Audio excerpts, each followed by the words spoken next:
Michael Demiurgos, New Earth. Michael Demiurgos is a powerful archangel and the brother of Lucifer Morningstar. During his brother's rebellion, Michael led the angels during the war in heaven. Michael is also the guardian of the gate of heaven. Captive. Many years ago, during Lucifer's rebellion in heaven, Michael led God's forces against Lucifer, but during the battle he was felled by Sandalphon when he exposed his back. From that point on, he was kept in captivity by Lucifer's follower, whose grand scheme was to use Michael's genetic material to create an army of angels with the Demiurge inside them. The majority of these children were failures, but one, his prize, was not, for even better than having the Demiurge inside the child was a female, meaning she could sexually create even more servants for him. This child was Elaine Bellic. But before Sandalphon could put these plans to fruition, Lucifer came to collect both Elaine and Michael from Sandalphon, for he himself needed them. Michael was dying, and should he die, the release of the power within him would destroy the whole creation. So, Lucifer brought Michael to where Lux once stood in Los Angeles, and Lucifer was eventually granted entrance into his own realm, for it was the only place it would be safe for Michael to die, and there it was that Lucifer impaled his brother and the Demiurge filled the void.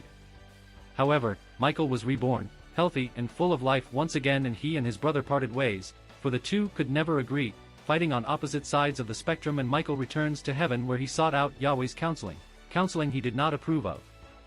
So it is that Michael, the angel perhaps most loyal to the presence, was exiled from heaven, and he begins a quest with his various companions, a quest to find and rescue his daughter. The wolf beneath the tree. After he fled Destiny's table in a rage, Michael flew straight to heaven with his daughter Elaine, trying her best to catch up with him, until she finally did so on the outskirts of the Silver City. By then, however, she had no chance to confront her father, for he had neared his target and lighted upon the ledge of a tower with but a single window that opened to a room at the top of the tower. As he stood there, he simply turned to Elaine, their eyes locked, and she understood as he told her to leave that he was going to try and save creation. That room was the Logos, the place where God's voice lives, and once within, Michael lay on the floor like a child, pouring out the dunamis Demiurgos, God's power into all of the things, renewing Yahweh's name on every atom in the universe.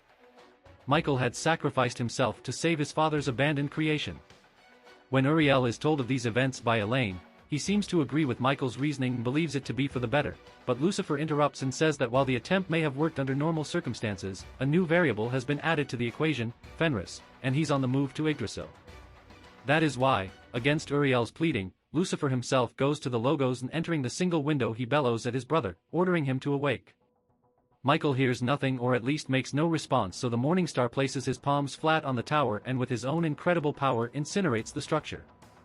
Emerging from the rubble, a clearly enraged Michael gathers himself rather quickly and says, "Speak quickly, Lucifer. Or I call this host to witness, you will not speak again."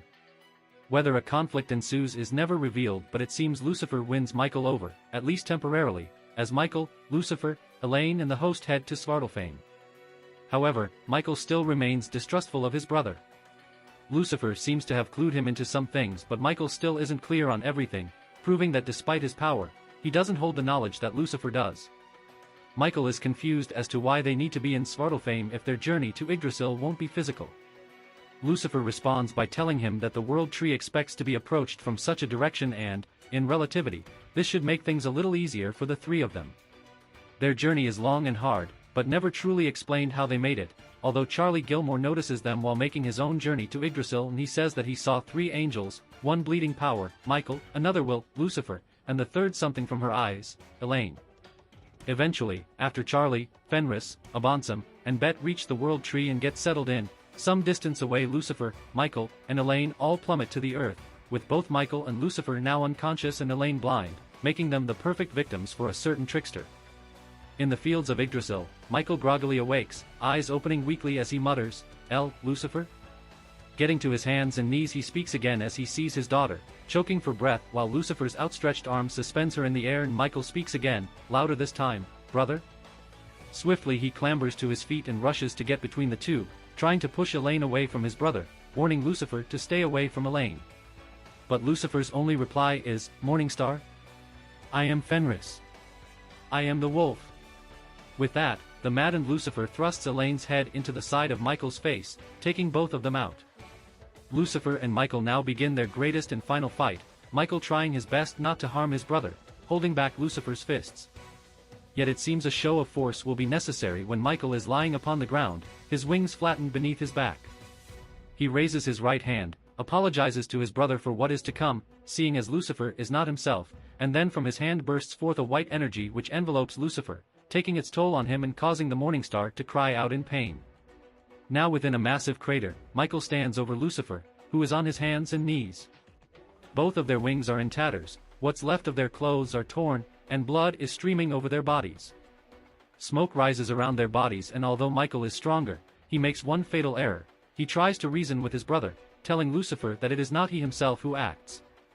Michael tells Lucifer to fight it, to be himself, lest all their pain and effort be for naught and creation falls.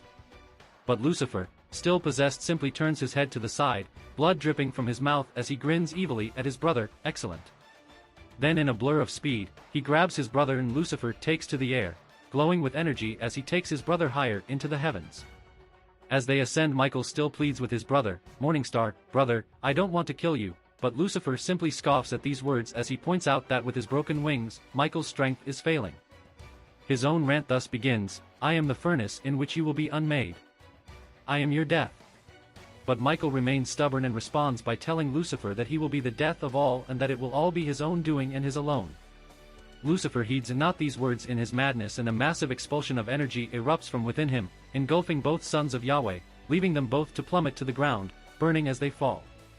Michael and Lucifer crash through the upper branches of Yggdrasil, snapping them as they continue their descent, lost to view for some time. But then, after things seem to calm down with the departing of Fenris, a broken Lucifer stumbles over to the place where his brother lays in a pool of blood, at the base of the tree. His own leathery wings are naught but spines now, jutting from his back. Cleared of mind, he weakly speaks his brother's name, but it is too late. Michael is dying, the fate of creation sealed, but the latter issue is not the current problem, for Michael's death provides a problem in and of itself. And so he calls out to Elaine, asking her to come to him. The blinded Elaine follows the voice of her father until she is kneeling at his side. She promises him that she will stay by his side till he dies if he would like, but he cuts her off, for that is not why he called her.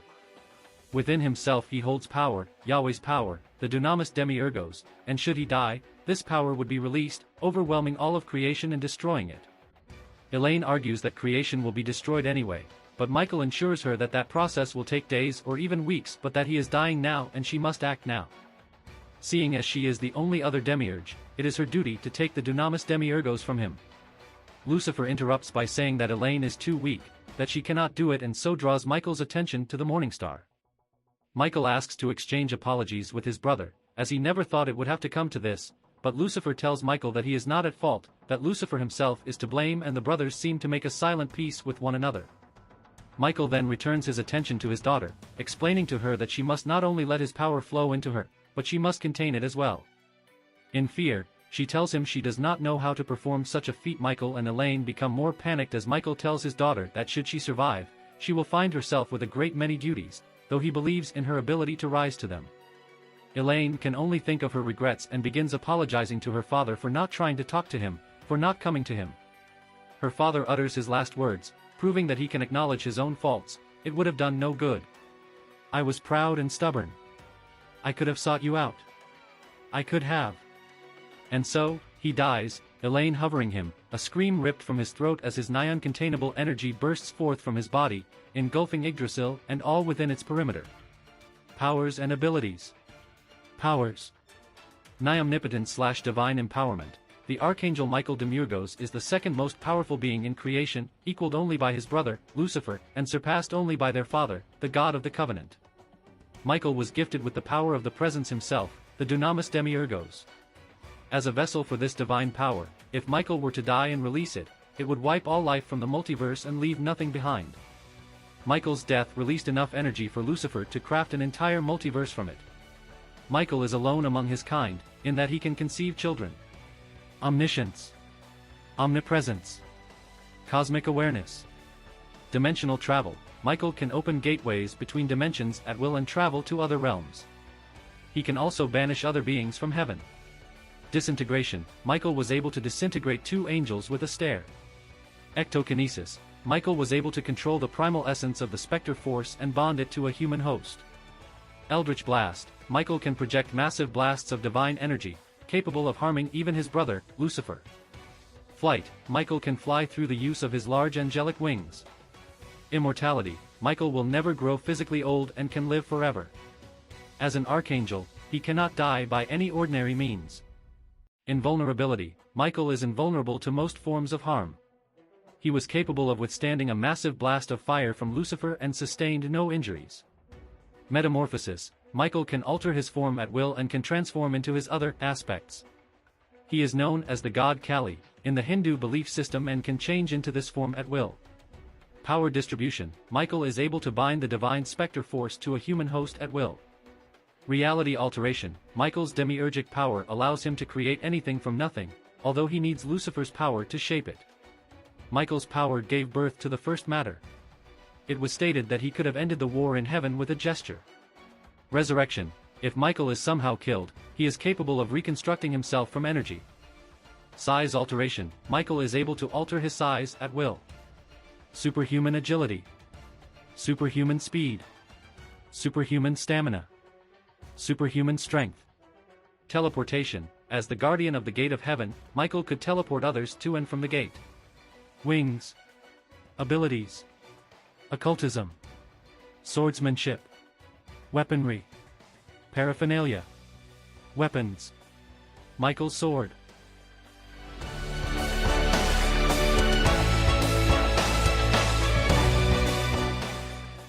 If you like this content, don't forget to like and subscribe.